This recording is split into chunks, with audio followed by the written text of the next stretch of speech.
Assalamualaikum warahmatullahi wabarakatuh. Perkenalkan, saya Ajeng Ayu Ivankalova, mahasiswi Poltekkes Tanjung Karang, Prodi D3, jurusan Kebidanan Tanjung Karang. Di sini saya akan menjelaskan materi tentang kehamilan ektopik terganggu. Kehamilan ektopik terganggu. Kehamilan ektopik terganggu merupakan salah satu komplikasi kehamilan di mana sel telur yang dibuahi tidak bisa menempel pada tempat yang semestinya. Kehamilan ektopik adalah kehamilan yang tidak normal dikarenakan janin tidak bisa berkembang yang disebabkan berada di tempat yang bukan sebagaimana mestinya. Pada kehamilan ektopik, sel telur yang telah dibuahi tidak menempel pada rahim, melainkan pada organ lain. Tuba Fallopi adalah organ yang paling sering ditempeli sel telur pada kehamilan ektopik.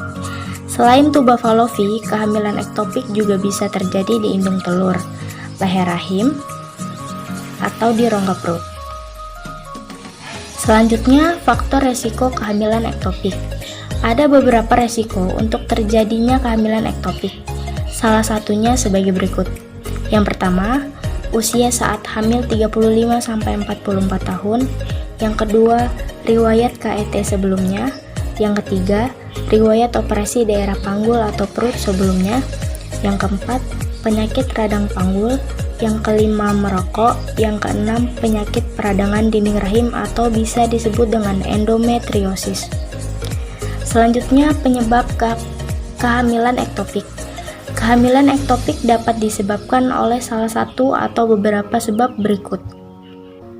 Yang pertama, infeksi atau peradangan pada daerah saluran indung telur, sehingga terjadi perlengketan yang menutup jalan sel telur yang telah dibuahi menuju ke dinding rahim.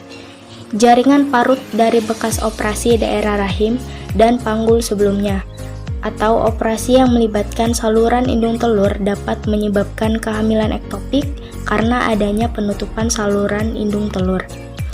Yang ketiga, abnormalitas pertumbuhan janin atau adanya cacat janin yang menyebabkan hasil pembuahan tidak dapat menempel pada dinding rahim. Yang keempat, menggunakan obat kesuburan. Yang kelima, penyakit menular seksual. Selanjutnya, gejala kehamilan ektopik. Gejala yang dirasakan pada kehamilan ektopik sebagai berikut. Yang pertama, nyeri yang sangat hebat. Nyeri tajam hilang timbul dengan intensitas yang berbeda. Nyeri ini dapat dirasakan di daerah panggul, perut, atau bahkan menjalar hingga bahu dan leher. Yang kedua, perdarahan pada vagina. Perdarahan muncul dengan jumlah yang dapat lebih banyak atau lebih sedikit daripada saat haid. Yang ketiga, lalu nyeri pada perut seperti mual, muntah. Yang keempat, perubahan rasa tubuh seperti lemah, pusing, hingga pingsan. Selanjutnya, diagnosis kehamilan ektopik. Beberapa pemeriksaan penunjang diperlukan untuk memastikan diagnosis kehamilan ektopik, yaitu yang pertama ada tes kehamilan. Dokter dapat meminta tes kehamilan dari darah berupa kadar HCG untuk memastikan pengidap benar-benar hamil. Yang kedua, USG. USG dilakukan untuk melihat adanya kantong kehamilan pada lokasi-lokasi tertentu, seperti di saluran indung telur. USG juga dapat dilakukan melalui MIS-V, USG transvagina, atau dapat melalui dinding perut, USG abdomen. Yang ketiga, tes darah rutin. Tes darah rutin ini dapat dilakukan untuk melihat apakah pengidap mengalami anemia yang diakibatkan oleh perdarahan dari pecahnya kantung kehamilan. Dokter dapat merencanakan pemberian transfusi dari hasil tes darah rutin. Lalu selanjutnya, pencegahan kehamilan ektopik. Ada beberapa cara yang dilakukan untuk mengurangi risiko terjadinya kehamilan ektopik. Yang pertama, membatasi jumlah pasangan seksual. Hal ini untuk mengurangi risiko terjadinya infeksi menular seksual. Yang kedua, menggunakan kondom pada saat melakukan hubungan seks berisiko untuk menghindari infeksi menular seksual dan mengurangi risiko penyakit radang panggul. Yang ketiga, tidak merokok. Jika pengidap adalah perokok, berhentilah merokok saat sedang hamil. Lalu, penanganan kehamilan ektopik terganggu. Yang pertama ada suntik methotrexate. Kehamilan ektopik tahap awal dapat diatasi dengan suntik methotrexate. Obat ini akan menghentikan pertumbuhan sel ektopik sekaligus menghancurkan sel yang sudah terbentuk.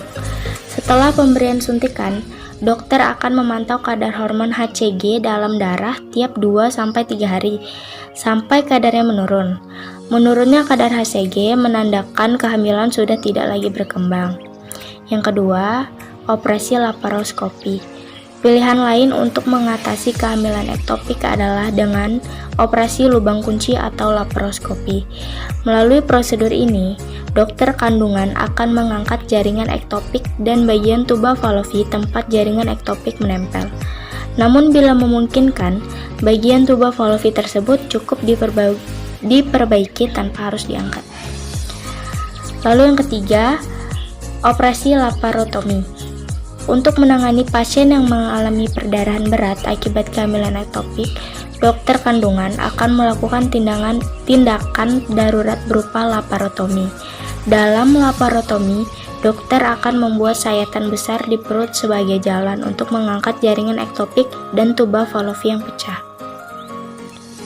Mungkin hanya itu saja yang dapat saya jelaskan. Saya akhiri. Wassalamualaikum warahmatullahi wabarakatuh. Terima kasih.